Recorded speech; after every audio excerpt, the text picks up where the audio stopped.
Hello दोस्तों, welcome to my channel. आप देख सकते हैं आज के अनुपमा एपिसोड में कि यहाँ अनुपमा अंश और प्रार्थना को ज्ञान देती है कि तुम लोग जो डिसीजन लिया है तो सोच समझ के लेना। बाद में तुम लोग फिर ऐसा मत करना कि किसी का दूसरे को बच्चे को अपनाना इतना आसान नहीं होता है।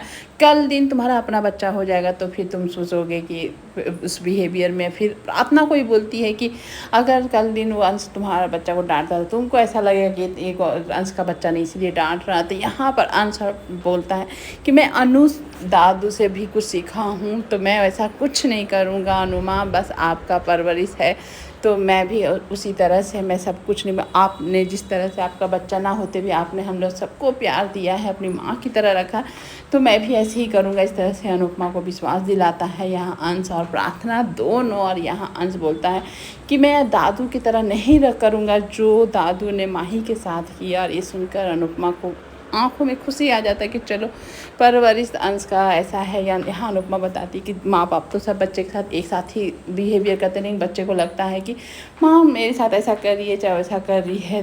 समर मेरा लाडला था लेकिन समर के लिए मैं स्पेशल थी इसलिए था, लेकिन लोगों की सोच को कैसे बदल सकते हो। लेकिन यहाँ पर अंश और प्रार्थना अनुपमा को विश्वास दिलाते हैं कि वो ऐसा कुछ नहीं करेंगे, अपने उस प्रार्थना के बच्चे को अच्छा परवरिश देगा, नाम देगा। यहाँ अनुपमा को भी टेंशन होता है तुम लोग बाबूजी को बताए हो कि नहीं बताए हो। तो वो लोग और किसी को नहीं बताए हैं, सिर्फ अनुपमा को ही बताने सबसे पहले अंश आया था। तभी अनुपमा देखती है कि यहाँ पर बाबूजी यानी हंसमुख सब सुन लेता है। और ये देख कर सब थोड़ा ये हो जाते हैं, डर जाते हैं। लेकिन हंसमुख यहाँ आते हैं बाबूजी और बोलते हैं कि मैंने सब सुन लिया है लेकिन मुझे कोई दिक्कत नहीं है, तुम दोनों खुश हो तो मैं भी खुश हूँ। बस लीला को अभी नहीं बताएंगे, इस सिचुएशन में अभी घर में मेहमान है, उसको बाद में हम लोग समझा देंगे। और यहाँ उसके बाद बाबूजी दोनों को आशीर्वाद देते हैं और ये देख कर सभी इमोशनल भी हो जाते हैं।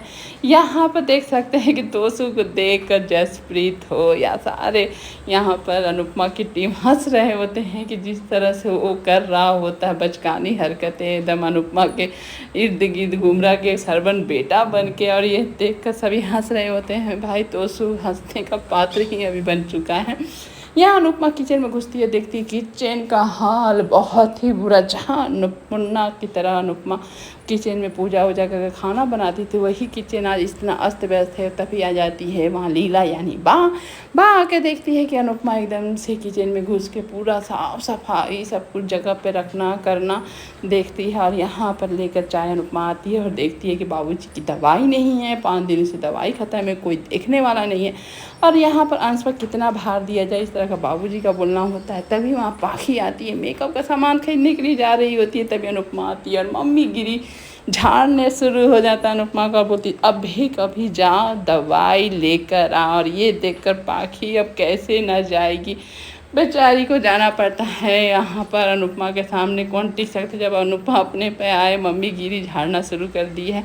और यहाँ देख सकते हैं अनुपमा और अनुपमा की टीम पूरा घर के साफ सफाई में लग जाते हैं। और ये सब देखकर अनुपमा को कह रहे आप क्या कर रही है, अनुमा क्या कर रही हैं, सब घर वाले चौंक जाते हैं। और यहाँ पर अनुपमा भाई अपने घर के संवारने पर लग गई है, सुधारने पर लग गई है। और ये देखकर लीला यानी माँ बाप बोलती अब लग रहा है कि घर की लक्ष्मी आ गई। ये समझ में नहीं आता है कि कभी लीला को लगता है लक्ष्मी, कभी लगती है वो मनहूस।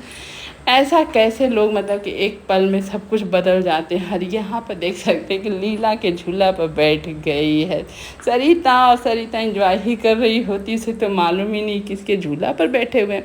और वहाँ आ जाती है लीला, लीला आकर तुरंत झूले से उतारती है उतरो उतरो। भाई लीला के लिए झूला तो जान मान आन बान सा सब कुछ है।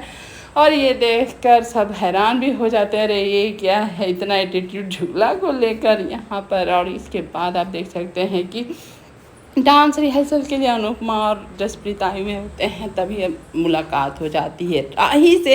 राही और अनुपमा को देखकर फिर ऐसा ही रिएक्ट करेगी, क्या करेगी। लेकिन एपिसोड यहीं पर ख़त्म। Thank you.